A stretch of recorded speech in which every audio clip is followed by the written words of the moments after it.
Ini Partai Gelora digadang-gadang bakal jadi kuda hitam nih Bang. Gimana menurut pandangan Abang? Ya, alhamdulillah kalau banyak yang berharap dan mendoakan ya. Karena terus terang partai baru Heeh. di tengah situasi yang kita alami bersama ya, termasuk yang dialami Partai Gelora. Ini konsep desa mengepung kota ini Pak ya, Bang ya. Ya, kalau dilihat formasi struktur yang ada, itu memang kita akhirnya berpikiran begitu. Yang terus kita bangun. Berarti yakin Pak bakal jadi kuda hitam Pak besok nih Pak. Kalau melihat bahwa 38 pimpinan wilayah, ya pimpinan provinsi solid, Iya, iya, dan 514 pimpinan kota kabupaten solid satu suara iya. gitu ya, nggak ada yang balelo, nggak ada dissenting opinion gitu ya, nggak ada yang belok kanan kiri. Sering nyebutnya begini, Gelora ini sopir baru mobil, sopir lama mobil baru. Betul. Jadi mobilnya baru tapi Heeh. sopirnya ini sopir lama. Assalamualaikum teman Alinea, kita bertemu lagi di Diskursus Alinea bersama saya Herman. Untuk diskursus kali ini kita akan membahas soal Partai Gelora yang digadang-gadang bakal menjadi kuda hitam pada pemilu 2024. Untuk bahas itu kita telah kedatangan tamu Sekjen Partai Gelora, Bang Mahfud Siddiq. Assalamualaikum Bang, gimana Waalaikumsalam. kabar? Gimana Mas Herman? Alhamdulillah Ya, baik. alhamdulillah di Coba, tengah suhu yang terus memanas, tambah panas dengan tema politik. tapi terima kasih juga udah jauh-jauh datang kemari Bang. Iya. Ya Bang, ini Partai Gelora digadang-gadang bakal jadi kuda hitam nih Bang. Gimana menurut pandangan Abang? Ya, alhamdulillah kalau banyak yang berharap dan mendoakan ya. Karena terus terang partai baru Heeh. di tengah situasi yang kita alami bersama ya, termasuk yang dialami Partai Gelora, memang ini perjuangan yang sangat-sangat berat ya. Heeh. Sangat berat. Kenapa? Karena begitu Partai Gelora ini dideklarasikan Oktober 2019, Mhm. lalu kan kemudian berapa bulan berikutnya awal Januari Iya, COVID kan, iya, iya, iya, ya kehidupan seperti tiba-tiba berhenti, iya, iya, iya, ya orang nggak berani bergerak, iya, ya iya, kan, tidak ada mobilitas fisik. iya, Lalu kemudian hampir 2 tahun iya. kita menghadapi situasi itu. Jadi Mhm, ini memang apa situasi yang dialami Partai Gelora ya mhm, mhm, mhm, sebagai bayi baru di dunia partai mhm, politik ini. Tapi alhamdulillah 2 tahun masa COVID itu, mhm, masa pandemi, mhm, ini bisa kita lewatin. mhm, Ya, artinya kita bisa selesaikan eh, membangun infrastruktur organisasi mhm, sampai tingkat kabupaten kota mhm, 100%, mhm, kecamatan sekarang sudah 100%, mhm, termasuk rekrutmen anggota sebagai syarat pendaftaran ke KPU ya. mhm, mhm. Anggota yang real ini Iya, bukan iya, iya, abal-abal. iya, iya, iya. Jadi kita memang rekrut secara online sampai Agustus 2022 itu Nah, tercatat sekitar 700 ribuan orang. 700 ribuan orang Bang. Iya, Partai itu baru ini Bang. ya, partai baru dengan ya kita kembangkan infrastruktur digital akhirnya. Jadi Heeh, rekrutmen secara online itu kita intensifkan heeh, saat itu. Nah, ya sekarang kita sudah mulai bisa bernafas gitu mhm, ya karena tidak ada kendala interaksi. mhm, Ya walaupun memang ketika kita mulai bernafas, lalu tiba-tiba kita harus diajak lari heeh, heeh. bersama dengan partai-partai lain yang Iya, sudah lama dan besar-besar gitu. iya, Jadi iya. ya mudah-mudahan kalau disebut kuda hitam bisa sampai ke finish. Amin, amin, amin. Apa mungkin karena ini dikatakan pendatang baru tapi muka lama gitu Bang? Kalau saya sering nyebutnya begini, Gelora ini sopir baru mobil, sopir lama mobil baru. Betul. Jadi mobilnya baru tapi Heeh, sopirnya ini sopir lama. Jadi udah kenal jalan, udah paham bagaimana cara cara mengemudikan kendaraan dengan heeh, segala heeh. situasi gitu ya. Tapi karena mobilnya baru ya akselerasinya bisa lebih cepat, itu aja. Apa ini Bang, apa dikatakan mengalami ketergantungan dari alumni-alumni PKS ya? Ya harus diakui memang semua pimpinan provinsi ya, Mhm, kita sebutnya di Gelora itu DPW. mhm, Jadi semua pimpinan di tingkat provinsi mhm, awal berdiri itu ada 34 provinsi ya. Ini alumni PKS semua. Oh, Ya, bener-bener berarti ya. alumni PKS ya, mantan-mantan panglima perangnya PKS lah kira-kira begitu. Kecuali kemudian setelah ada pemekaran Papua ya, 4 provinsi tambahan jadi 38. 4 provinsi di Papua itu kemudian ini rekrutmen baru gitu. Ya, rekrutmen baru. Nah, kalau di tingkat kota kabupaten ketua-ketua Gelora ini mungkin sekitar 20% yang alumni 20%. alumni PKS Alumni ya. PKS. Selebihnya Baru. itu rekrutmen baru ya, dan termasuk di tingkat cabang kecamatan itu juga hampir seluruhnya rekrutmen baru. Buat warga masyarakat sana yang nggak paham, apa sih beda Gelora, apa sih beda PKS, gimana? Bedanya, Iya, bedanya apa sih? Paling aja kali omongannya sama aja kayak gitu ya. bedanya kalau PKS itu lebih Indonesia aja. Lebih Indonesia. Apa itu maksudnya, gimana, Bang? Ya kan memang tidak bisa dipungkiri, tidak bisa ditutupi bahwa dulu ketika kami ada di PKS ya, atau PK sebelumnya ini Iya. kan sosial originnya atau asal usul sosialnya ini kan berangkat dari kelompok-kelompok pemuda Muslim ya, Aktivis aktivis-aktivis kampus ya. kampus, aktivis Islam di berbagai perguruan tinggi, di berbagai sekolah-sekolah menengah ya, termasuk di berbagai perkantoran yang punya semangat menghidupkan kembali semangat perjuangan Islam di Indonesia ketika di masa Orde Baru itu kan memang ada situasi negara dan Islam ini seperti berhadapan-hadapan kan begitu ya. Jadi ini sebagai satu antitesa dari rezim Orde Baru saat itu. Sehingga memang secara basis ideologi, kerangka pemikiran itu kan lebih kuat ya, lebih menonjol kepada identitas keislaman ya. Tema-tema keindonesiaan saat itu seperti sesuatu yang ada di kamar lain begitu ya. Oh, iya. Nah, itu situasi yang kita alami. Dan memang ketika waktu itu setelah kita melewati pemilu 2004 ya, memasuki pemilu 2009, itu mulai muncul diskursus baru sebenarnya. Diskursusnya adalah kelihatannya ketika kita sudah ikut beberapa kali pemilu, kita harus semakin mengintegrasikan diri dengan Indonesia kira-kira begitu. Ya, jadi nggak boleh ada dua kamar lah kira-kira gitu ya, antara Indonesia, antara bangsa negara dan satu organisasi politik ya. Nah, jadi ide tentang integrasi antara gerakan keagamaan dengan negara itu kita bangun. Dan tentu saja turunan dari ide itu kan misalnya organisasi politik harus menjadi organisasi yang terbuka kan, karena dia tidak boleh mewakili hanya satu kelompok tertentu, tapi dia harus mewakili bangsa Indonesia dengan segala kemajemukannya. Biar kan? nggak keterasingan. Iya, dan macam-macam lah ide-ide turunannya itu mulai kita kembangkan ya, diskursusnya, wacananya. Tapi memang dalam perjalanannya akhirnya di dalam itu ada pro kontra lah ya. Ya ada pro kon, ya ada yang konservatif, ada yang progresif, sampai ya ada sebutan ini garis liberal dan segala macamnya gitu ya.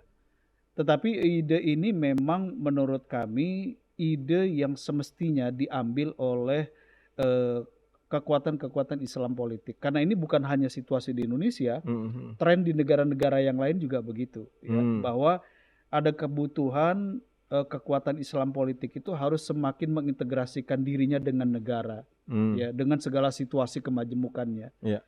Nah, karena pro kontra ini tidak menemukan titik komprominya, ya akhirnya saat itu 2017 ya, kami berijtihad memutuskan bahwa kelihatannya ide ini ya harus dicarikan lahan baru. Nah, baru kemudian 2019 setelah kita siapkan semua infrastruktur organisasinya, kita deklarasikan satu wadah baru ya untuk menaungi ide baru ini, menumbuh kembangkan ide baru ini yang kita sebut Partai Gelora Indonesia. Nah, terus apa bedanya dengan partai nasionalis yang mengusung nasionalisme lain nih kayak Gerindra segala macam? Ya, kalau partai nasionalis lain itu kan memang sosial originnya murni berangkat dari ide-ide kebangsaan, Hmm. ya, ide-ide nasionalisme. Hmm.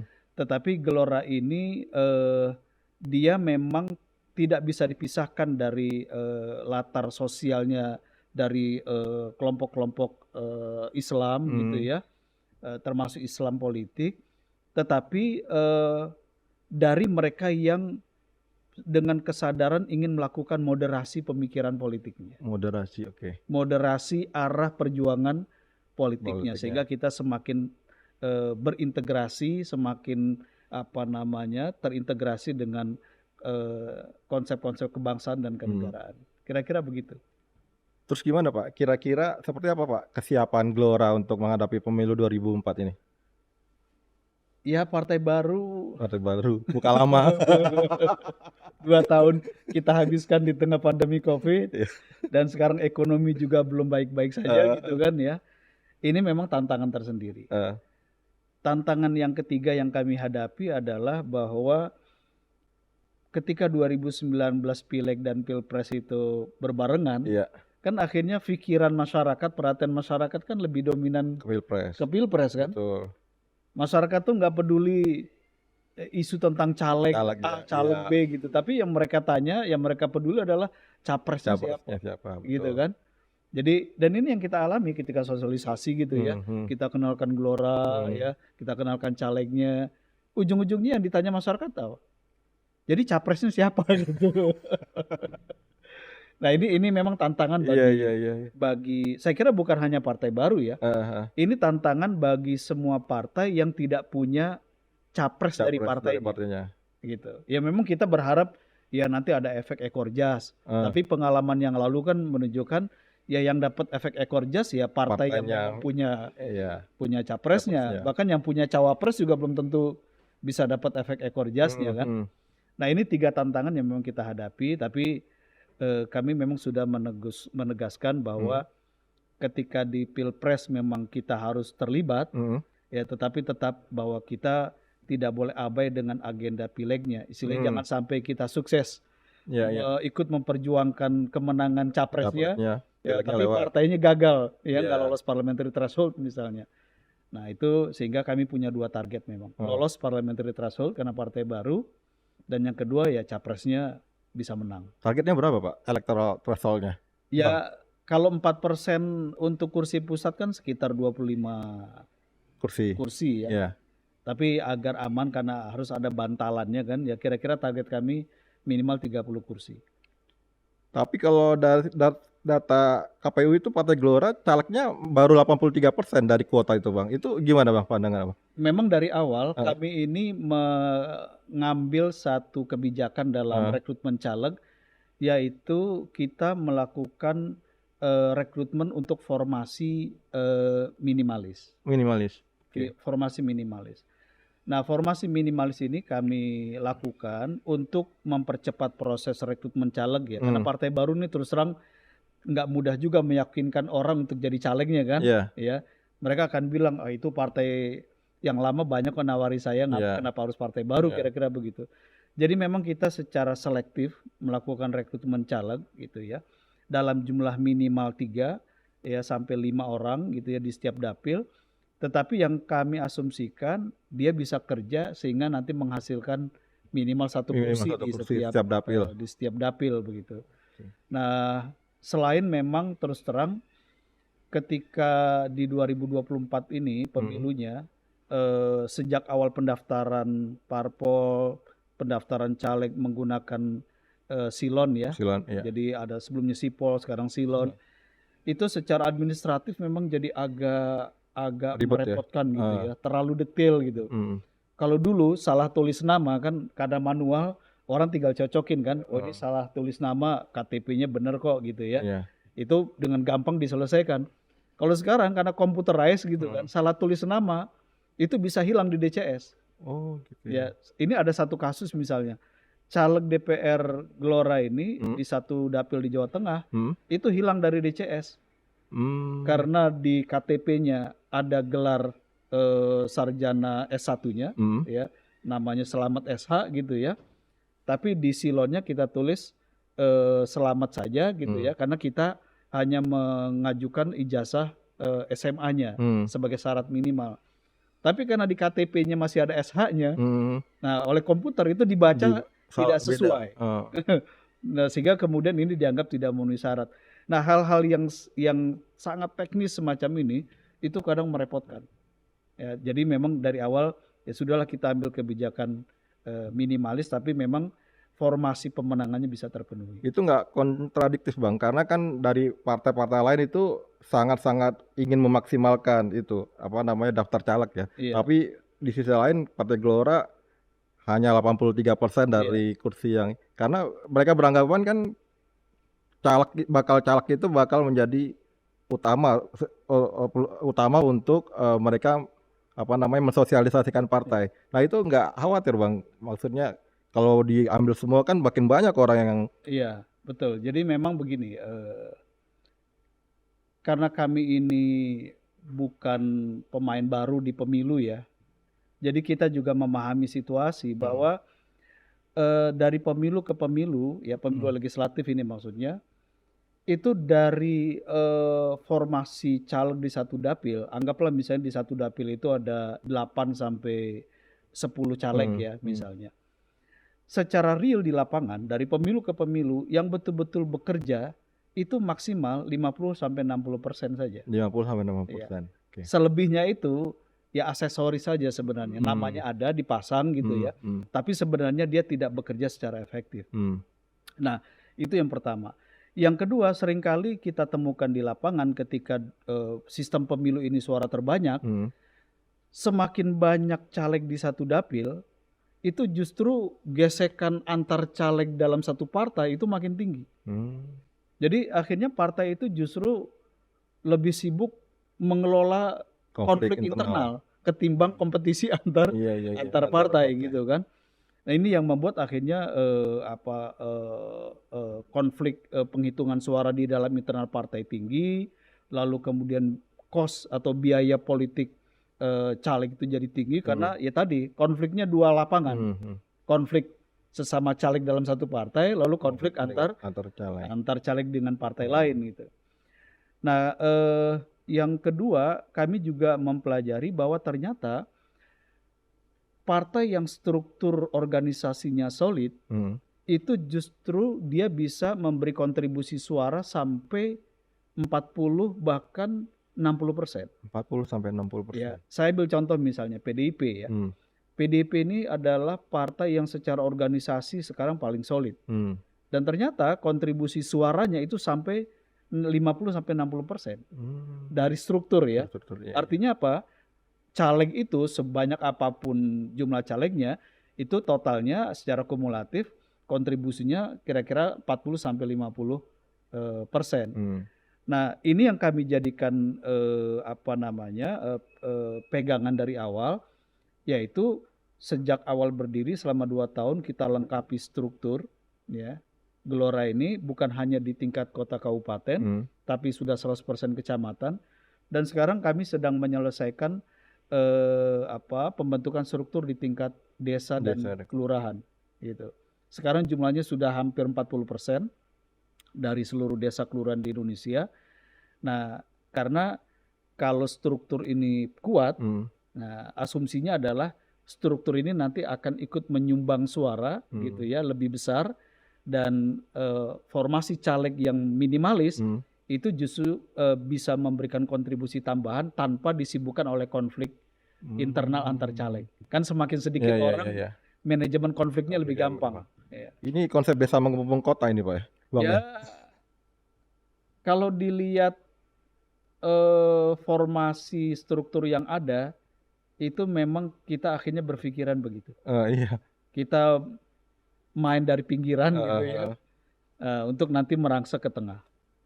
Jadi peluru lain apa Pak Bang kira-kira biar bisa harapan menjadi kuda hitam itu benar-benar terrealisasi selain itu yang tadi Abang bilang? Ya, saya kira begini, pemilu 2014 dan 2019 kan ya ada satu situasi yang sangat mewarnai dan mengganggu kita ya, baik di grassroots maupun di elit, yaitu pembelahan kan. Dan sampai sekarang ini kan pembelahan itu belum benar-benar selesai ya. Iya. Bahkan sepertinya ini ada bumbu baru lagi nih kan. Iya, iya, iya. Ya, kita berharap pembelahan selesai menjelang pemilu 2024, tapi sekarang kan mulai tumbuh lagi kan, Iya. ya pikiran-pikiran konflik lama itu sekarang lagi naik lagi ke atas. Ya di media sosial kan terasa betul itu sekarang. Iya. Nah, yang kami sering sampaikan ya di Partai Gelora ini, termasuk ini yang kami diskusikan dengan Pak Prabowo, termasuk dengan Presiden Jokowi dalam beberapa kali pertemuan, bahwa kalau kita ingin maju, ya, kalau Indonesia ingin melakukan lompatan, pembelahan ini harus diselesaikan. Dan 2024 kita tidak lagi mengulang pembelahan politik, karena pembelahan ini nanti itu justru akan menguras energi kita secara kolektif, dan justru akan membuka ruang bagi kita untuk jadi ajang pertarungan pihak lain kan di luar. Iya, ya. Kan sekarang dunia kan lagi nggak baik-baik aja kan. betul. Jangan sampai orang perang di mana tapi lahannya Hanya dipakai di lahan sini, ya. kita. Nah jadi sejak Gelora ini berdiri, ide yang kami sampaikan adalah selain moderasi, yaitu rekonsiliasi. Rekonsiliasi. Bangsa ini harus bersatu kembali, elitnya harus akur kembali gitu ya. Makanya kami termasuk partai yang ikut mendukung ketika Pak Prabowo misalnya masuk dalam pemerintahan Pak Jokowi. Bukan soal ini mau dapat kursi menteri ya, saya kira ya kecil lah ya bagi Pak Prabowo, apa yang diharapkan dari sebuah kursi menteri itu kan sangat kecil. Tetapi bergabungnya beliau di dalam pemerintahan Pak Jokowi itu adalah simbolisasi yang paling mudah dipahami oleh masyarakat bahwa terjadi rekonsiliasi elit.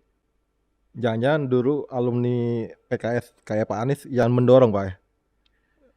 Kita tidak mendorong, ada dengar-dengar isu aja soalnya. Tapi ide ini memang kita obrolkan. Diobrolkan ke Pak Jokowi? Ke Pak Jokowi kita obrolkan, ke Pak Prabowo juga kita obrolkan. Karena kita sangat concern betul bahwa ini kalau tidak dilakukan konsolidasi elit, ya termasuk ada simbolisasi konsolidasi dengan bergabungnya dua tokoh ini yang sebelumnya berseteru dalam pemilu ya, dalam pilpres, maka ini akan panjang ini. Ya, pembelahan ini akan panjang. Ya, kampret semua. Kampret sama cebong itu masih akan terus jadi menu harian itu kan. Ya, kita bangun tidur kosakata itu yang kita dengar. Ya, betul. Jadi seperti apa Pak rencana untuk deklarasi mendukung Pak Prabowo? Udah sampai sejauh mana ini? Iya, jadi insya Allah kalau nggak ada halangan hari Sabtu lusa ya, tanggal 2 September, Partai Gelora ini akan secara resmi mendeklarasikan capres dukungannya, yaitu Pak Haji Prabowo Subianto. Ya. Dan proses ini memang sudah agak panjang kami lakukan, karena ini tidak tiba-tiba. Komunikasi dialog dengan Pak Prabowo khusus tema ini itu sudah kita lakukan sejak Maret 2023 lalu. Maret 2023. Ya. Jadi ya hampir 6 bulan, 5 bulan lah ya kami lakukan, baik langsung kepada beliau maupun kepada jajaran petinggi Partai Gerindra yang lain. Dan bukan hanya arah untuk mendukung Pak Prabowo, tapi kami memastikan lagi apakah ide-ide yang ada di Gelora dengan ide-ide yang di Pak Prabowo ini masih ketemu atau tidak gitu ya. Ide tentang moderasi, ide tentang rekonsiliasi, ide tentang bahwa ada momentum kita untuk melakukan lompatan maju ya setelah kita masuk G20, ketika kita ada dalam situasi geopolitik yang mengalami krisis dan ancaman perang. Nah, ketika dalam pembicaraan beberapa kali itu kita lihat ada semangat yang sama, ada ide-ide besar yang sama, ya kita akhirnya semakin yakin bahwa pilihan ke depan untuk Pilpres 2024 ya Partai Gelora mendukung Pak Prabowo. Itu bukan karena PKS dukung calon lain, Pak ya? Saya justru khawatir nanti di ujung PKS akan mendukung Pak Prabowo gitu. Gitu. Apa dasar pemikiran ya Pak kira-kira? Ya kita nggak tahu kan politik Iya, dinamis iya. ya. Sekarang orang menyebut ada 3 capres gitu kan. Ya tapi ini kan belum ada yang daftar resmi Iya, kan ya. betul. Ya kalau misalnya Misalnya. nanti pada saat mendaftar ternyata cuma ada 2 capres yang mendaftar kan Oh, gitu. iya. Misalnya kan. Ya. Tapi benar gak Pak, ada selentingan-selentingan di luar itu katanya pokoknya kalau PKS milih ini kita seberangnya ya. Kalau di Gelora karena kami dari awal mengusung ide tentang perlunya Heeh. masyarakat lapis bawah ini bersatu lagi ya, Hmm. tidak terus-menerus terkotak-kotak oleh Hmm. konflik pilihan politik, elit juga terus melakukan konsolidasi ya. Maka tidak ada alasan bagi kami untuk hard feeling gitu ya. Oke, Misalnya kalau feeling. Gelora di sini ya PKS nggak boleh di sini, Iya. enggak gitu. Walaupun kami punya pengalaman di Pilkada 2020 ya, itu beberapa rencana kami untuk mendukung satu pasangan calon itu terhalang karena Untuk PKS. ya karena PKS sudah ada di sana gitu. Bahkan ada ancaman juga pokoknya kalau Gelora masuk sini ya PKS akan keluar. Ada situasi begitu kita alami. Tapi kami di Gelora tidak. Artinya ide tentang rekonsiliasi, menyatukan kembali semua elemen kekuatan masyarakat dan elit, yaitu dengan siapa saja. Gitu. Pak, tadi Bapak sempat obrolin tentang apa namanya kekuatan struktural di desa yang diharapkan menjadi peluru dari buat teman-teman Gelora. Nah, itu kira-kira saat ini sejauh mana Pak?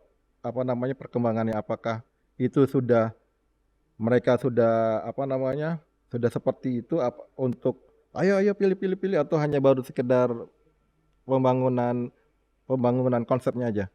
Iya.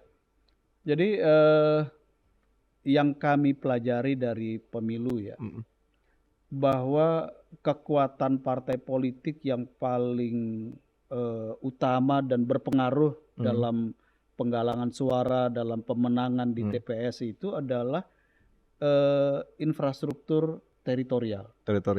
Ya, infrastruktur darat. Militer banget berarti ini Pak ya? Ya, kalau kita analogikan, ya angkatan daratnya harus kuat. Kenapa? Karena kultur atau budaya politik masyarakat di Indonesia, ya perilaku memilihnya itu memang masih sangat dipengaruhi oleh komunikasi interpersonal yang langsung. Oke. Gitu. Jadi ya orang boleh rame di media, ya apakah media konvensional atau di sosial media. Orang boleh rame di media luar ruang gitu ya dengan baliho besar-besar atau bahkan dengan billboard.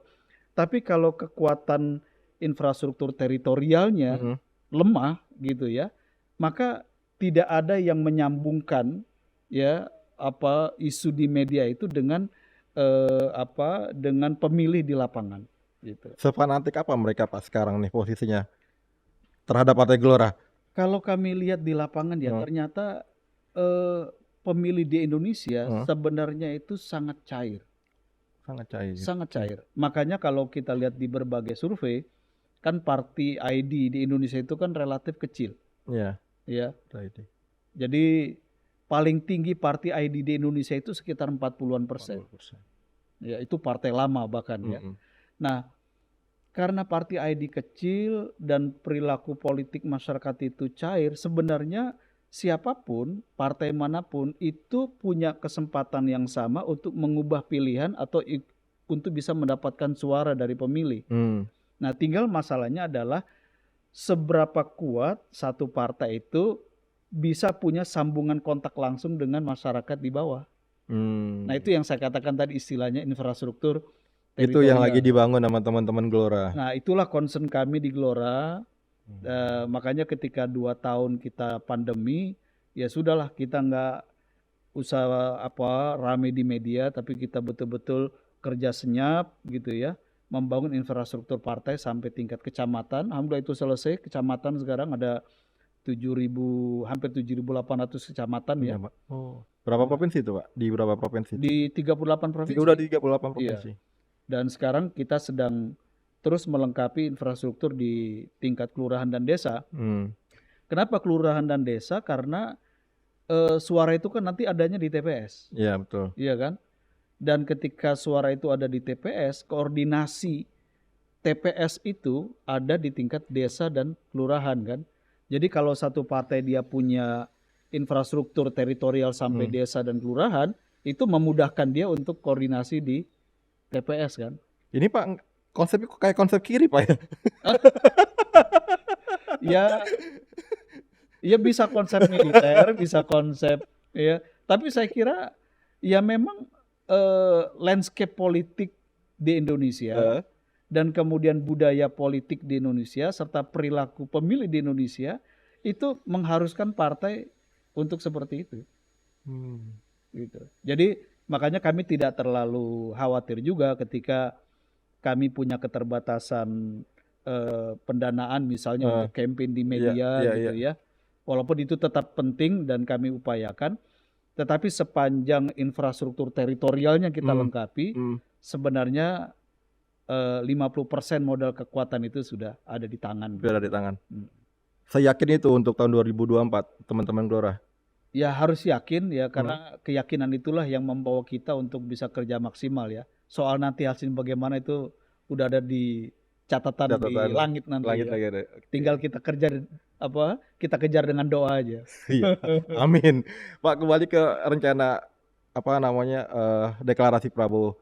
Pak, itu seperti apa? Udah ada konsepnya Pak, obrolannya, konsep koalisi yang akan dibangun dengan Gerindra dan kawan-kawannya?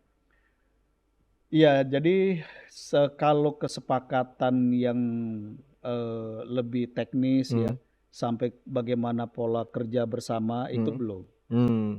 Karena yang sekarang ini kita lakukan adalah kesepakatan setiap partai dengan Pak Prabowo sebagai capres gitu ya, bahwa partai A, partai B dan seterusnya ini mendukung Pak Prabowo, termasuk Gelora nanti akan secara resmi mendukung Pak Prabowo sebagai capres.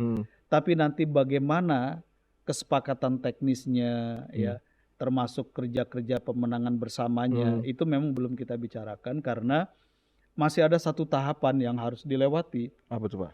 Ya pendaftaran capresnya. Oh, kan? Oke. Ya. Kita belum tahu ini kan. Ya.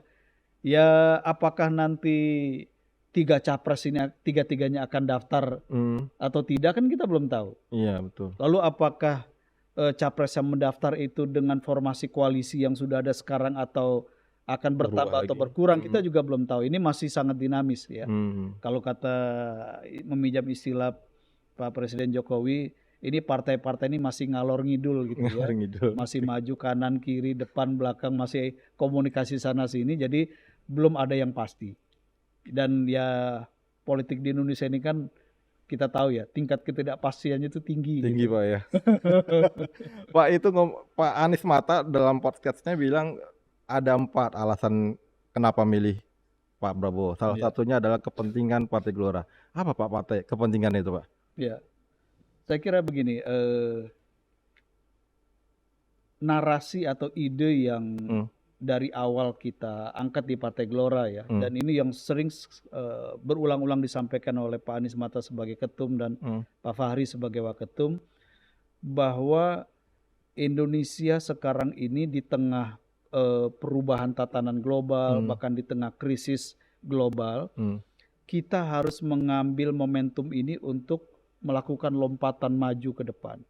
Kita harus bisa menjadi bangsa maju kelas dunia. Gitu. Yang kemudian dalam konteks pemilu 2024 ini istilah itu kami bungkus dengan Indonesia harus jadi superpower baru begitu. Indonesia harus jadi superpower baru. Harus jadi superpower baru. Kenapa? Karena kita punya sumber daya, punya histori, ya punya sejarah yang memungkinkan kita untuk menjadi kekuatan dunia baru. Kalau India saja sekarang mengarah ke sana, kenapa kita tidak? Kalau Cina misalnya semakin dekat menjadi superpower baru, kenapa kita tidak? Kan kira-kira begitu. Nah, jadi ketika Indonesia kemudian juga misalnya Pak Jokowi ya, itu kan mencanangkan 2045 Indonesia emas, ya kita menjadi ranking kelima atau keempat dunia secara ekonomi, secara ekonomi. Nah, dalam pandangan kami Indonesia bukan hanya harus jadi ranking keempat atau kelima secara ekonomi, Hmm. tapi juga harus menjadi ranking kelima atau keempat Hmm. secara militer, Hmm. secara teknologi, Hmm. secara politik dan diplomasinya. Hmm. Nah, ekonomi, militer, teknologi, politik dan diplomasi, termasuk budaya, Ya. ini adalah pilar-pilar kekuatan satu negara sebagai superpower, sebagai adidaya gitu. Nah, saya lihat Pak Prabowo karena latar belakangnya militer ya, beliau punya concern kan membangun Indonesia dengan kekuatan militernya. Jadi saya lihat Pak Jokowi concern pembangunan ekonomi, Pak Prabowo concern pembangunan militernya. Nah, tinggal teknologi ya, kemudian budaya dan politik diplomasinya. Itu yang ingin kami sharing idenya, kami lengkapi begitu ya.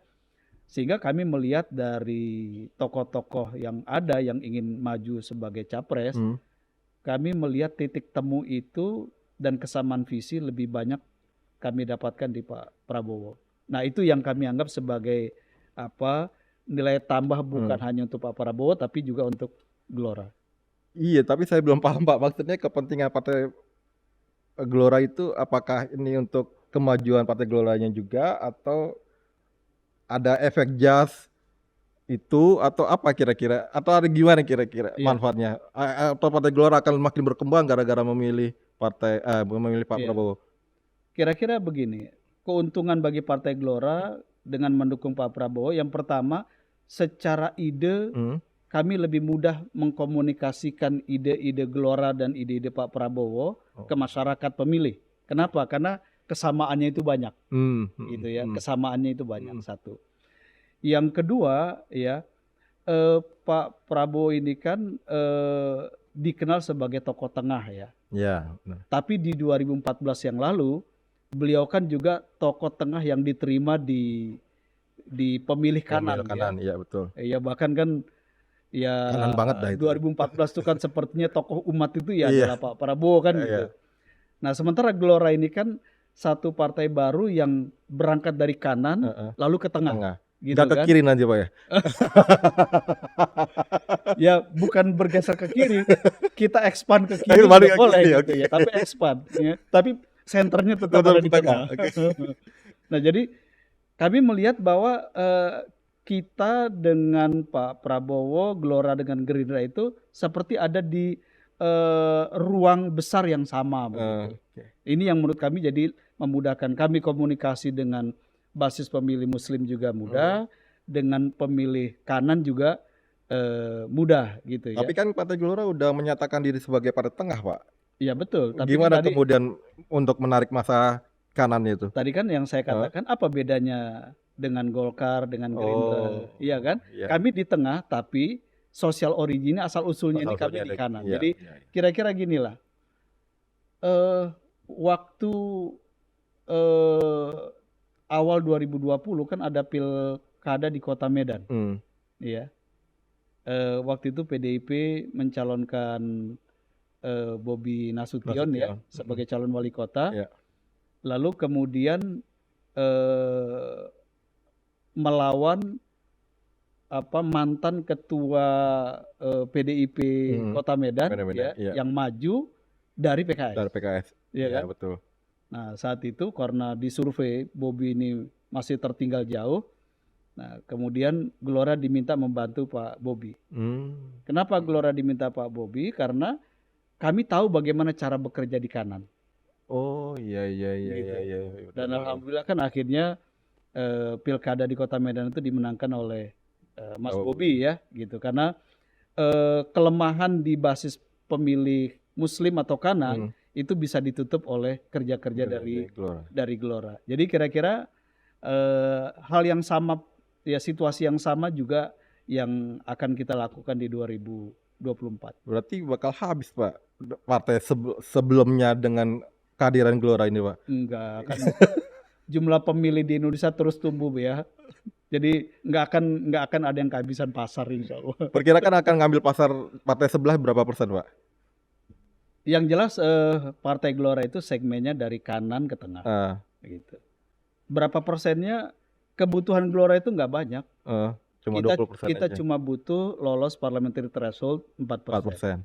Ya kira-kira kalau dapil pusat itu bisa dapat kursi di 30 dapil pusat lah. Ya. Masing-masing ya. Iya, kita nggak akan, ya sebagai partai baru kita tahu diri lah ya, nggak akan bisa mengambil semuanya. Iya. Partai lama aja juga nggak bisa ngambil Nggak semua ngambil kan. semuanya, betul. Jadi nggak ada yang perlu merasa khawatir dengan Gelora. Ini partai baru kok. Basisnya di mana sih Pak, Partai Gelora ini? Apa aja tuh? Basis pendukung apa namanya? Pokoknya Gelora lah.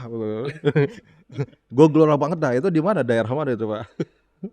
Kalau dilihat dari sejarah tumbuh kembangnya sebagai organisasi baru ya, kami ini pertumbuhan yang mengalami percepatan tinggi itu pertama di Sumatera. Sumatera, oke. Yang kedua yang pertama ini di wilayah Banjabar, Banten, Jakarta, Jawa Barat. Banten, Jakarta, Pak. Lalu yang kedua di wilayah Sumatera.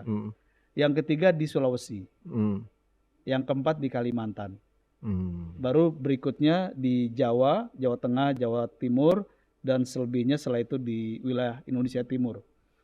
Tapi Indonesia Timur seperti NTB misalnya, itu ada pengecualian juga, karena ada percepatan itu. Gitu. Nah jadi kira-kira itu gambaran ininya ya, gambaran potret kekuatan Gelora ada di mana gitu ya, dan di mana kira-kira akan jadi fokus untuk mendapat kursi 30 kursi pusat itu kira-kira. Nah mereka itu dari berbagai daerah itu udah menyatakan DPD ya, tadi Bapak bilang DPD. Udah kita dukung Prabowo aja gitu Pak ya? Atau ini hanya dari bos-bosnya Partai Gelora aja? Nah itu juga yang dari awal kami sepakati di Gelora ya, bahwa kita tidak boleh mengambil satu keputusan politik dari atas, ya. Tapi begitu hari ini diumumkan keputusan politik dari atas, tiba-tiba di hari yang sama di bawah ini ada dissenting opinion, kan? Ada suara-suara yang berbeda. Kita nggak mau begitu, ya. Karena itu kan marwah organisasi, marwah pimpinan, ya, yang harus dijaga.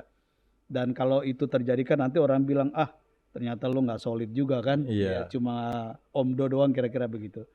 Nah makanya setelah dari Maret 2023 kami diskusi bertemu langsung dengan Pak Prabowo, dengan pimpinan Partai Gerindra, sampai di awal Juli udah ada titik temu ya, artinya secara ide, secara prinsip sudah ada titik temu.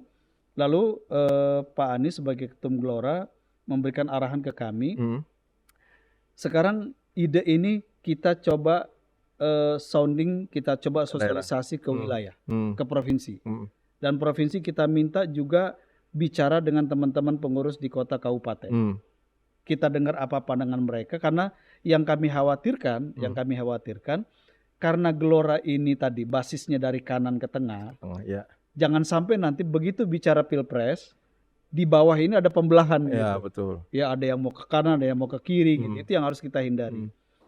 Nah itu 1 bulan lah kami lakukan selama bulan Juli, ya teman-teman di wilayah berdialog gitu ya, dan kita sudah jelaskan terlebih dahulu kan, makanya Pak Anies banyak bicara di lewat media sosial yang kami punya. Nah lalu sampai pekan pertama Agustus kami sudah dapatkan surat rekomendasi dari 38 pimpinan provinsi mewakili aspirasi dari 514 kota kabupaten yang ternyata bulat. Mereka sepakat untuk mengusulkan Pak Prabowo sebagai calon presiden. Nah setelah kita dapatkan itu semua, maka kami di DPN baru ketok palu. Oke, kalau gitu kita putuskan DPR capres Partai Gelora secara nasional itu adalah Pak Prabowo. Setelah semuanya ini bulat gitu. Berarti bukan karena Pak Anies nggak move on Pak ya, 2 periode saja dukung Pak Prabowo. Didukungnya berarti 3 periode berarti. Ya kita berteman lama ya dengan Pak Prabowo ini ya. Jadi ya poinnya adalah kita tahu plus minusnya Pak Prabowo. Ya, karena kita kenal lama, dan Pak Prabowo juga tahu persis siapa kita di Gelora ini, para pimpinannya, termasuk plus minusnya kita tahu gitu. Dan tingkat pengetahuan satu sama lain ini membuat kami lebih mudah bekerja sama, itu aja. Kalau ngobrol udah sempet ngobrolin ini Pak, apa tentang baca pres kira-kira yang akan diusung oleh Partai Gelora atau Partai Gelora udah udah ngomong sounding nih kriteria baca presnya kayak gini. Hmm. Udah ngomongin kayak gitu gak ke Pak Prabowo? Capresnya atau cawapres nih? Cawapres Sampai hari ini belum ya. belum ya. Tapi ada rencana. Karena kita lihat ini kok isu cawapres ini jadi isu yang sangat sensitif malah ya. Iya. Jadi sepertinya sekarang ini pikiran saya ya, perasaan saya gitu. Kok sepertinya capresnya ini sudah fix gitu ya. Ya orang udah nggak punya persoalan dengan capresnya, tapi orang kalau ngomong cawapres ini jadi sensitif sekarang kan, gitu. Padahal menurut saya bisa jadi nggak begitu.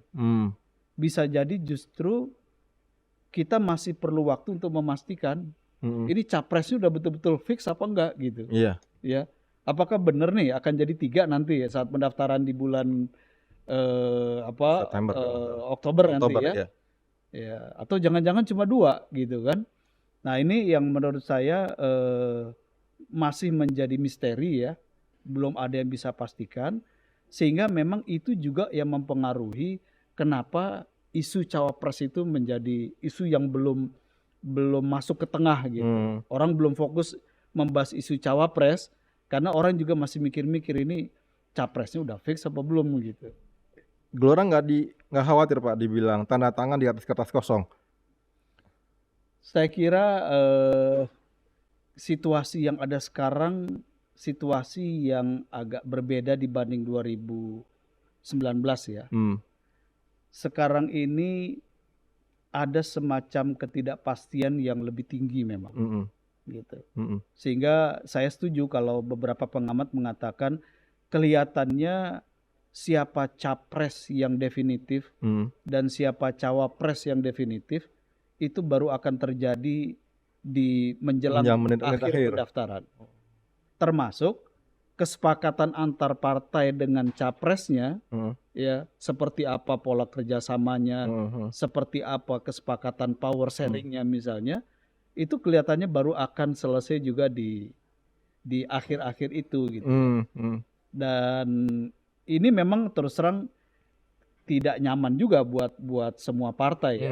Tetapi rasa-rasanya tidak ada yang bisa menghindar dari situasi ini. Berarti nanti iya ya Pak. Itu nanti niatnya ke arah militansi dari kader-kader Pak ya untuk karena kan benar-benar kosong ini karena kan nggak tahu konsepnya seperti apa, cawapresnya seperti apa. Ini situasi yang terjadi bukan hanya di Pilpres loh, di Pileg juga. Pileg juga Pak ya. Pileg gimana Pak? Coba ini kita lihat ya misalnya. Kan nanti kampanye itu dimulai Oktober kan? Iya. Ya. Sekarang kan kita lihat ini di berbagai wilayah itu kan sosialisasi para caleg kan masih sangat minim kan? Iya, betul. Nggak seperti pemilu yang lalu gitu. Iya. Ya. Kenapa? Karena situasi ketidakpastian ini masih tinggi. Orang sekarang caleg-caleg itu masih menunggu nomor urutnya berapa. Ya. Dan sebagiannya bahkan masih menunggu nanti saya di DCT ini masih ada nggak namanya kan gitu. Iya. Dan ketidakpastian ini kalau kita tarik mundur lagi kan mulai dari berawal pemilunya jadi apa enggak? Iya. Iya kan? Iya. Ada perpanjangan waktu atau enggak? Setelah definitif nggak ada perpanjangan, orang masih nggak pasti lagi kan? Ini nanti sistemnya terbuka atau tertutup kan? Jadi tingkat ketidakpastian ini tinggi. Jadi kita lihat di Pileg juga sekarang ini banyak caleg itu yang belum berani sosialisasi, pasang-pasang atribut dan segala macam.